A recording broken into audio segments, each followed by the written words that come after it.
Salut tout le monde! Aujourd'hui j'ai décidé de faire une vidéo en français pour vous parler de la fameuse licence LLCE anglais. Comme vous le savez, moi j'ai fait ça, donc une licence en université sur 3 ans qui est divisée en 6 semestres. Alors premièrement, je veux attirer votre attention sur le fait que la plupart des bacheliers qui vont se diriger vers une licence LLCE en anglais vont normalement être des personnes qui veulent travailler la linguistique vraiment anglaise et donc devenir bilingue. Je mets bilingue entre guillemets tout simplement parce que j'aime pas ce terme. À mon avis, c'est quelque chose qui n'existe pas, on ne peut pas être à 100% dans une langue. Alors évidemment, on peut parler avec une fluidité extrême dans une langue étrangère, mais on ne peut jamais être à 100% dans une langue. D'ailleurs, même dans votre langue maternelle, qui je pense est le français, vous n'êtes pas à 100%, et il y a des étrangers qui peuvent parler français mieux que vous. Bref, ce que je veux dire, c'est que la plupart des étudiants qui se dirigent vers une licence LLCE anglais vont en premier lieu s'intéresser vraiment au côté linguistique et peut-être seulement après au côté culture et histoire du monde anglophone. Alors je veux pas vous décourager, mais comme je l'ai déjà dit dans ma première vidéo, si vous ne travaillez pas votre anglais à côté des cours, vous ne serez pas bilingue au terme de la licence sur 3 ans. Et donc je vous invite à regarder ma première vidéo pour des informations supplémentaires là-dessus. Pour résumer la filière LLCE anglais, les thèmes que vous allez aborder vont être principalement la civilisation, donc britannique et américaine, la littérature, elle aussi britannique et américaine, la traduction donc, du thème et de la version. Le thème, ça va être la traduction du français vers l'anglais et la version va être la traduction de l'anglais vers le français. Et sans oublier le bloc linguistique. Ça, on va dire que c'est les grandes lignes. Après, selon les universités, vous allez avoir des variantes, mais bon, ça va être vraiment du détail.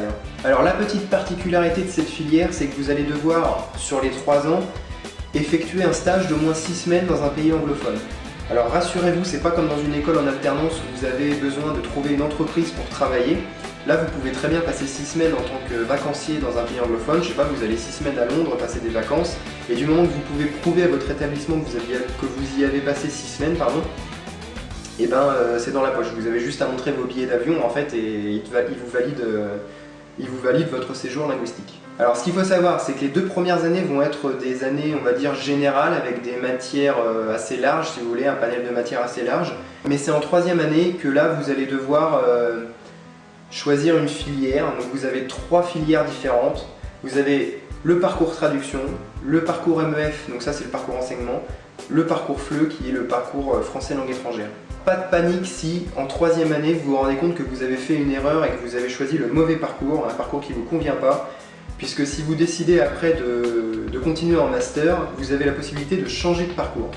Donc si vous vous trompez en L3, je sais pas, que vous choisissez le parcours trad et que vous vous rendez compte qu'en fait vous auriez préféré faire MEF, et bien vous avez la possibilité après de faire un parcours MEF. Voilà. Donc pour résumer tout ça, je ne vais pas m'attarder sur les 2 premières années puisque c'est des années assez générales, mais je vais plutôt vous parler de la 3e et donc vous donner un ordre d'idée concernant les matières abordées et l'emploi du temps. En gros, vous aurez un emploi du temps qui tournera aux alentours des 17 heures de cours par semaine, donc c'est assez léger. Et en plus, vous aurez le temps de regarder mes vidéos. Assez souhait. Donc comme je le disais, vous aurez de la littérature, de la civilisation, de la traduction, de la linguistique, de la phonétique, de la grammaire et normalement un cours d'oral aussi. Maintenant, je vais plutôt vous parler de la différence entre les 3 parcours. Alors premièrement, le parcours trad. Donc comme son nom l'indique, vous allez avoir des cours supplémentaires de traduction. Et donc là, vous allez vous diriger vers le métier de traducteur. Alors par contre, sachez que c'est difficile de devenir traducteur de romans, et que la plupart des traducteurs qui commencent, ils commencent en traduisant plutôt des notices de machine à laver, de télévision, enfin non, c'est pas le rêve. Ça vend pas du rêve. Bref. Alors ensuite, vous avez le parcours FLE, donc français langue étrangère, et là ça va plutôt être axé sur la pédagogie et la didactique pour enseigner le français dans un pays anglophone. Donc là, ça vise plutôt ceux qui veulent voyager, ou même s'installer dans un pays anglophone, définitivement. Et donc ça va vous amener à être professeur de français dans un pays étranger. Et enfin, le parcours MEF, qui est le plus sollicité, je pense, qui lui est le parcours enseignement, donc qui est axé sur la pédagogie et la didactique pour enseigner le français l'anglais en France. Et donc là, vous vous dirigez plutôt vers l'éducation nationale en fait. Si vous passez un CAPES ou une agrégation, vous allez devenir prof d'anglais tout simplement. Après, moi franchement, je peux pas vous conseiller un parcours plus qu'un autre. Ça va dépendre de vos objectifs, des matières dans lesquelles vous allez être le plus à l'aise, etc. Donc après ce sera à vous de faire la différence. Vous aurez 2 ans justement pour choisir votre parcours. Et même si vous vous trompez en 3e année, je vous dis vous pouvez changer après pour le master. Donc vous avez largement le temps de voir à quoi ça ressemble. Bon, ensuite pour parler de cette filière dans sa globalité, je peux vous informer que vous allez avoir un emploi du temps gruyère. Alors c'est bien parce que vous allez avoir le temps justement à côté de travailler, et c'est largement justifié parce que vous allez avoir bien 2-3 bouquins à étudier par semestre, ce qui va vous faire environ on va dire une bonne quinzaine de bouquins sur la licence quoi. Donc mine de rien c'est du boulot hein, parce qu'il y en a des biens et il y en a des moins bien. Vous allez voir, quand vous allez attaquer Shakespeare vous allez rien comprendre. Voilà, qu'est-ce que j'ai oublié de dire? Ah bah oui, dernier point fondamental, les évaluations. Alors c'est en train de changer en ce moment, donc c'est difficile de faire quelque chose de général. Moi personnellement j'ai connu le 50-50, c'est-à-dire qu'on avait 50% de contrôle continu et 50% de partiels terminaux. Alors maintenant ils se dirigent plutôt vers une filière à 100% contrôle continu, et c'est pas plus mal parce qu'au final vous n'avez pas de partiels terminaux, et ça veut dire plus de semaines de vacances en été, donc c'est plutôt cool. C'est vrai que c'est bon la licence LSE quand même.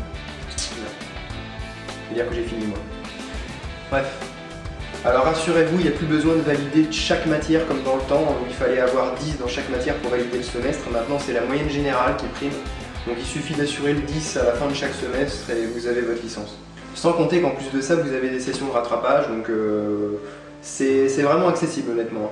Donc voilà, je pense que j'ai tout dit. Si je peux ajouter quelque chose, c'est tout simplement que c'est une très bonne filière pour ceux qui se dirigent vraiment sur la langue anglaise. Vous allez donc améliorer votre anglais au niveau linguistique, mais aussi vous allez apprendre la culture et l'histoire des pays anglophones. En plus vous aurez un emploi du temps vraiment relax, donc vous avez le temps à côté si vous pratiquez, je sais pas, un sport en club ou une autre passion, vous avez le temps à côté. Et donc pour résumer, c'est vraiment une filière que je recommande, c'est vraiment cool. C'est assez général, même quand vous choisissez un parcours, vous faites un peu de tout quand même si ça reste axé sur tel ou tel parcours. Et donc après, ça vous ouvre quand même plusieurs portes, je pense, pour votre avenir. Voilà, donc je pense que j'ai à peu près tout dit pour cette vidéo. Si vous avez d'autres questions, n'hésitez pas à me laisser un commentaire et surtout mettez un j'aime à ma vidéo, ça me fera vraiment plaisir. Vous pouvez aussi faire tourner ma chaîne et mes vidéos à vos amis, ça me fera également très plaisir. Checkez mes réseaux sociaux. Et quant à moi, je vous dis à plus et on se voit dans ma prochaine vidéo. Bye bye!